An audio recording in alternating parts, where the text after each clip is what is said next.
Breaking news రాష్ట్ర ప్రజలకు హోలీ శుభాకాంక్షలు చెప్పారు BJP MP Laxman. DMK, Congress, BRS పార్టీలపై విరుచుకుపడ్డారాయన. డీలిమిటేషన్ లో దక్షిణాదికి ఎలాంటి నష్టం జరగకూడదని హామీ ఇచ్చారు. అంతేకాదు డీలిమిటేషన్ లో అఖిలపక్ష సమావేశం పెడతామంటున్న ఈ పార్టీలు తామిచ్చిన హామీలు అమలుపై పెట్టాలని సూచించారు బీజేపీ ఎంపీ లక్ష్మణ్.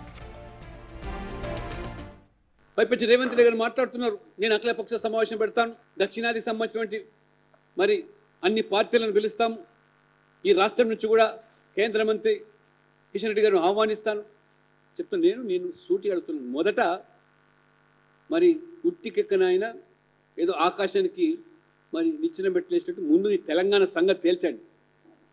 నువ్వు ఇచ్చిన హామీలు ఏంటి, గ్యారెంటీలు ఏమిటి, ఎందుకు అమలు చేయలేకపోతున్నావు? మన ఇండియా కాంక్లేవ్లో నేను 3,75,000 కోట్ల అప్పు ఉందనుకొని నేను హామీలు ఇచ్చాను, గ్యారెంటీలు నేను మా రాహుల్ గాంధీ ప్రకటించారు.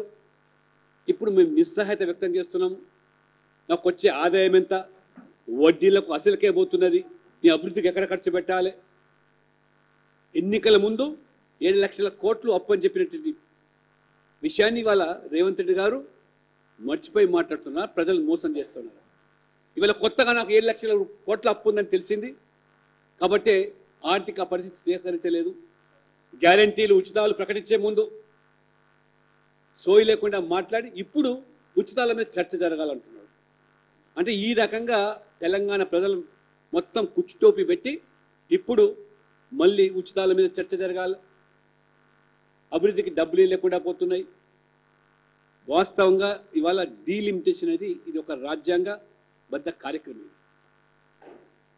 డాక్టర్ బాబాసాహెబ్ అంబేద్కర్ రాజ్యాంగంలో స్పష్టంగా ఆర్టికల్ 81, ఆర్టికల్ 82కు అనుగుణంగా ప్రతి 10 సంవత్సరాలకు జనాభా మరి గణాంక వివరాలు తేల్చాలి, జనాభాకు అనుగుణంగా పార్లమెంట్ స్థానాలు కేటాయింపు జరగాలని 81, 82 సూచిస్తూ ఉంటే మళ్ళీ